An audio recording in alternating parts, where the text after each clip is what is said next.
Khorne est le plus redoutable des dieux du chaos, car il est la rage incarnée. Les hostes sauvages de mortels, de démons et de barbares qui le vénèrent, appelés collectivement les Blade of Khorne, sont des tueurs frénétiques. Ceux qui n'apportent pas leur offrande quotidienne à la pile de 2 crânes voient leur tête s'y ajouter avant la nuit.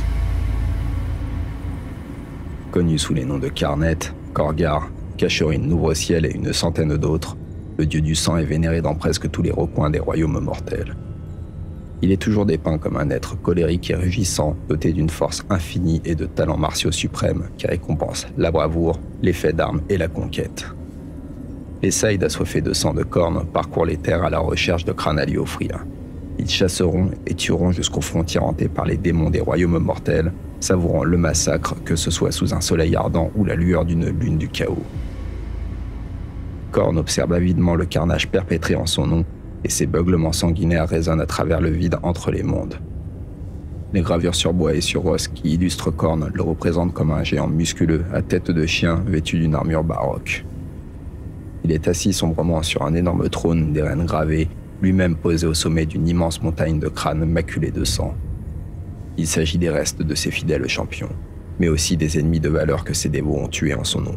Ils sont innombrables, car chaque minute et chaque jour apporte son lot de décapitations en l'honneur du plus violent des dieux. Les Fleshhounds de Khorne, ces limiers démoniaques, rongent chaque nouvelle offrande, toujours prêts à traquer les couards qui ne se battent pas avec honneur. Jamais il n'y aura assez de crânes au pied du trône de Khorne, car bien qu'ils nourrissent sa gloire, ils ne peuvent étancher sa soif éternelle de sang. Les tribus d'Akshi ont conquis une bonne partie de ces royaumes au nom de Khorne, mais ils ne sont pas seuls à le vénérer. De nombreuses civilisations révèlent certains aspects de Khorne sous un différent nom. Même l'ancien dieu du meurtre à Elfkane est considéré comme un aspect du dieu du sang.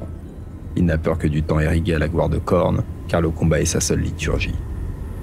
Le dieu de la guerre est prié sur le champ de bataille par l'épée et la hache, non dans des halls par des paroles creuses. Les Séniens considéraient sa compagne de peu de rituels. En dehors des cris de guerre à glacer le sang connu à travers les royaumes mortels, du sang pour le dieu du sang, des crânes pour le trône de crâne. Bloodbond. Le code guerrier des serviteurs mortels de Khorne est simple. Que coule le sang, peu importe la source, même si certaines méthodes sont plus appréciées que d'autres. Khorne est friand des duels et des défis martiaux fatals, mais il méprise l'usage de la magie, car il la voit comme le refuge des faibles. Il n'existe pas de sorcier dévoué à Khorne. Bien qu'il existe des Dr. Priest capables de faire bouillir le sang de l'ennemi dans ses veines, mais les armes magiques qui assistent ces guerriers dans leur sanglante besogne sont très prisées. Les guerriers des Bloodborne sont aveuglés par leur soif de bataille, car un jour qui ne voit pas un massacre au nom de Khorne est un jour gâché. À la fin de chaque journée de tuerie, l'ennemi qui a suffisamment bien combattu pour survivre se voit offrir un choix brutal: rejoindre les Bloodborne dans leur festin cannibale qui scelle leur triomphe, ou mourir. Ainsi, les rangs des Bloodborne sont sans cesse renouvelés, même si ce système cruel a ses limites. Khorne veille sur ceux qui sacrifient leurs amis et alliés au nom d'un bain de sang aveugle, et punira un dévot qui échouera dans sa mission de bourreau. Comme le disent souvent ses fidèles, Khorne n'a cure d'où coule le sang. Pour cette raison, ceux qui ont ses faveurs sont craints et haïs, même parmi les autres adorateurs du chaos. Les armées Bloodborne qui se rendent au combat sont un spectacle effroyable. Les guerriers d'élite marchent sans relâche, chaque pas promettant un carnage.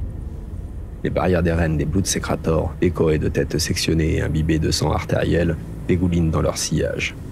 Autour d'eux, l'air semble prêt à éclater sous la tension, car plus longtemps un guerrier garde sa lame au fourreau, plus violente sera l'explosion de sa rage lorsqu'il la relâchera. Lorsqu'un Mighty Lord of Khorne atteint le front, les rangs de ces guerriers se transforment en masse rugissante d'acier et de chair qui chargent les lignes ennemies comme le poing du dieu du sang en personne. Démon de Khorne. L'air scintille et se tortille de douleur alors que les démons de Khorne arpentent les terres des hommes.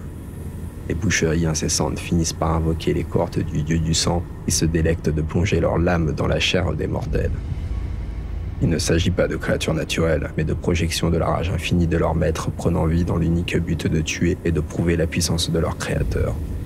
Les plus nombreux sont les Bloodletters, des tueurs agiles au long bras qui manient d'immenses épées capables de trancher la pierre.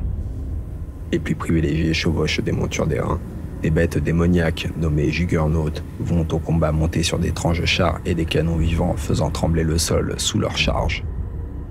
Mais les plus monstrueux de tous sont les Blood Sisters, les démons majeurs qui subliment la violence, la soif de sang et la haine du cosmos tout entier.